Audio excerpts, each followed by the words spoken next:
अस्सलाम वालेकुम एवरीवन, कैसे हैं आप सब लोग। आज बहुत ही ज़बरदस्त हम मछली का सालन बनाएंगे, शोरबे वाला। बहुत ही आसान और ज़बरदस्त सी रेसिपी आपके साथ शेयर करूंगी। चले तो फिर इस रेसिपी को हम बनाना स्टार्ट करते हैं। वीडियो अच्छी लगती है तो लाइक करें, चैनल को ज़रूर सब्सक्राइब करें और बेल आइकॉन को दबाएँ। मछली का सालन बनाने के लिए मैंने 1.5 किलो लिया है रोहू मछली। ठीक है, 1.5 किलो मछली ले ली है मैंने और इसको इस तरीके से देखिए कटिंग करवा लिया है। कटिंग करवाने के बाद मैंने अच्छे तरीके से वॉश किया और इसमें नमक बिल्कुल नहीं लगवाया। स्पाइसेस में मैंने लिए 1.5 टीस्पून मैंने लिया लाल मिर्च का पाउडर, 1 टीस्पून मैंने लिया हल्दी, 1.5 टीस्पून मैंने लिया कुटा हुआ धनिया, 1 टीस्पून मैंने सौंफ ली है, ये भी कुटी हुई है। नमक आप अपने टेस्ट के हिसाब से ले सकते हैं। और 1/2 टीस्पून मैंने लिया मेथी दाना, 1 टेबलस्पून लहसुन अदरक का पेस्ट और 1 टेबलस्पून है कसूरी मेथी। सबसे पहले हम एक बॉल ले लेंगे और उसमें 3 टेबलस्पून हम दही लेंगे। इसमें डाल देंगे 1/2 टीस्पून नमक, 1/2 टीस्पून इसमें चली जाएगी लाल मिर्च का पाउडर, 1/2 टीस्पून हल्दी डालेंगे और अच्छे तरीके से इसे मिक्स कर लेते हैं। मिक्स करने के बाद इसे मछली पे लगा देंगे, हम अच्छे तरीके से कोट करेंगे और इसे आधे घंटे के लिए रख देंगे। इससे बहुत ही ज़बरदस्त मछली हमारी तैयार होगी।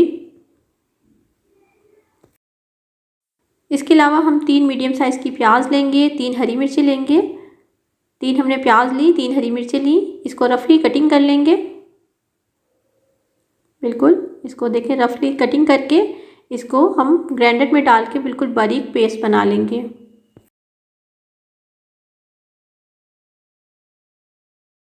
सबसे पहले हमने फ्लेम को मीडियम पे करके एक देचकी लेनी है और इसमें हमने 1/4 कप ऑयल ले लेना है।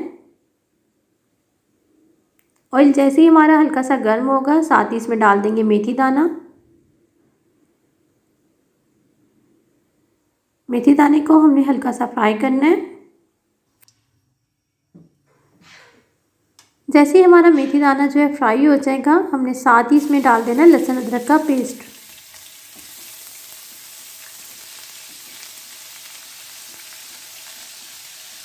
लहसुन अदरक के पेस्ट को हमने फ्राई करना है। सिर्फ इतना फ्राई करना है कि इसका कलर जो है थोड़ा सा गोल्डन हो जाए।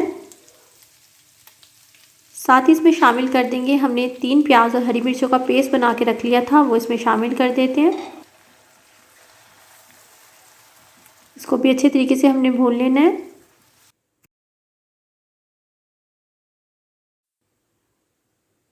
देखिए, जैसे ही हमारी प्याज जो है थोड़ी सी भुन जाएगी, साथ ही हमने इसमें स्पाइसेस डाल देने हैं।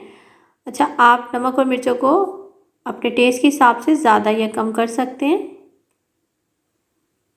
ठीक है, अब अच्छे तरीके से हमने इसको भूनना है, क्योंकि हमने प्याज जो है इसको पीस के डाला है, तो इसका कच्चापन हमने ख़त्म करना है। तो हमने बहुत अच्छे तरीके से इस मसाले को भूनना है। जैसे ही हमारा मसाला भुन जाएगा, साथ ही हम इसमें शामिल कर देंगे दही। दही हम इसमें शामिल करेंगे 3 से 4 टेबलस्पून। अगर दही खट्टा होगा तो सिर्फ 3 टेबलस्पून ही इसमें डालेंगे।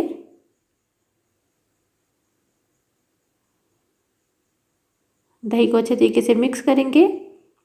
फ्लेम को मीडियम लो पे करके इसे कवर करके मैं रख दूंगी, जब तक हम अपनी मछली को फ्राई कर लेंगे। बस इसे कवर करके रख देते हैं, फ्लेम को मीडियम लो पे करके। अब एक पैन लेंगे और इसमें 1 से 2 टेबलस्पून हम ऑयल डाल देंगे। साथ ही जो मछली को हमने मैरिनेट करके रखा था वो इसमें शामिल करते हैं। बहुत ही ज़बरदस्त ये मछली तैयार होती है और इस तरीके से इसकी स्मेल भी बिल्कुल ख़त्म हो जाती है। आप इस रेसिपी को ज़रूर ट्राई कीजिएगा और अपना फ़ीडबैक मुझे ज़रूर दीजिएगा। ज़्यादा देर के लिए फ्राई नहीं करेंगे, एक साइड से 1 मिनट के लिए और फिर दूसरी साइड कर देंगे। अगर हम ज़्यादा देर फ्राई करेंगे तो हमारी मछली टूटना शुरू हो जाएगी, तो बहुत कम टाइम के लिए इसको मैं फ्राई करूँगी। मछली हमारी फ्राई हो चुकी है और साथ ही देखिए हमारा मसाला भी बहुत अच्छे तरीके से भुन चुका है। दही का पानी बिल्कुल ड्राई हो चुका है। साथ ही इसमें शामिल कर देंगे, हमने कसूरी मेथी ली थी 1 टेबलस्पून, वो इसमें शामिल कर देते हैं। इससे बहुत अच्छा फ्लेवर आएगा और बहुत ही अच्छी खुशबू हो जाएगी। देखिए कितना ज़बरदस्त हमारा मसाला भुन गया है और प्याज का कच्चापन बिल्कुल ख़त्म हो चुका है। साथ इसमें पानी शामिल कर देंगे। अच्छा, आपको जितनी ग्रेवी चाहिए आप उसी हिसाब से पानी डालिएगा। मैंने इसमें तकरीबन 2.5 कप पानी डाला है।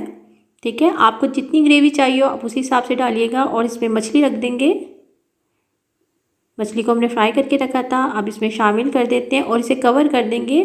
मीडियम लो पे फ्लेम करके इसे कवर कर देंगे 5 मिनट के लिए। ठीक है, देखिए 5 मिनट गुजर चुके हैं। बहुत ज़बरदस्त हमारा मछली का सालन तैयार हो चुका है। अच्छा, हमारे घर में तो इसको हम चावल के साथ खाते हैं, हमें बहुत अच्छा लगता है। चावल के साथ मेरी फैमिली पसंद करती है इसे खाना। आप लोग इसे किस तरीके से खाते हैं, रोटी के साथ या चावल के साथ, तो ज़रूर कमेंट करके मुझे बताइएगा कि आपको ये किस तरीके से अच्छी लगती है। और इसकी रेसिपी को ज़रूर ट्राई कीजिएगा, बहुत ज़बरदस्त बनती है। देखिए इसका फाइनल लुक भी मैं आपको दिखा देती हूँ। अगर आपको मेरी रेसिपी अच्छी लगती है तो लाइक और शेयर ज़रूर कीजिएगा। और अगर मेरे चैनल पे नए हैं तो सब्सक्राइब तो ज़रूर कीजिएगा। दुआओं में याद रखिएगा। खुश रहें। अल्लाह हाफ़िज़।